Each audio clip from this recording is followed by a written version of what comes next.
मिथिलाक्षर में अपना सब आए आकार के मात्रा देखब। देखियो काका केना लिखबे।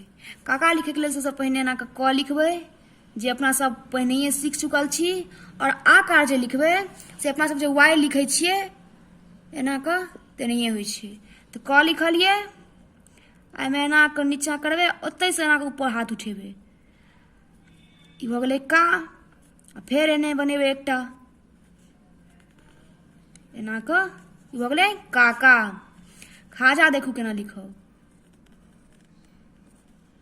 एना क ख लिखलिए, तो एनाहिए एतै से हाथ उठेबे एना क, ई भ गेलै खा आकार।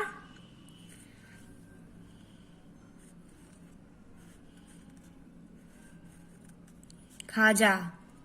बाजा देखू केना लिखब।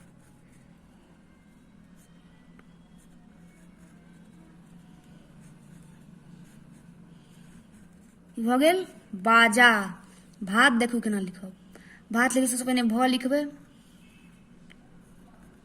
आकार तो।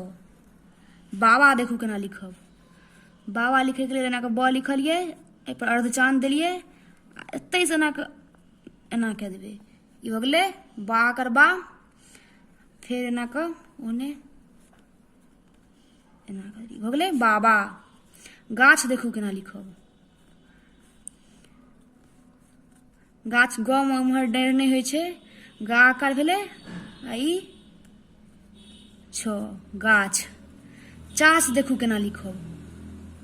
एक लिए पहले च लिखलिए, एना क आकार आ दंत स, ई भ गेलै चास। छाता देखू केना लिखब। एक लिए पहले एना क छ लिखलिए, आकार आकार भेल, आ त आकार छाता।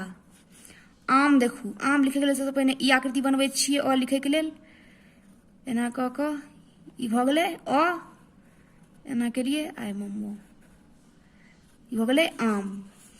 ताम झाम देखू केना लिखब। एहिके लेल त आकार, म ताम,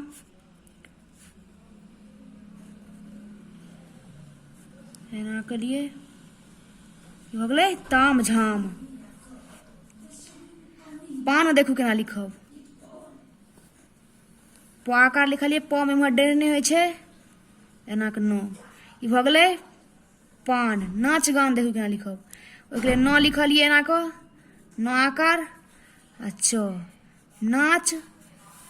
अब गान देखू केना लिखब। ग आकार आ दंत न, गान।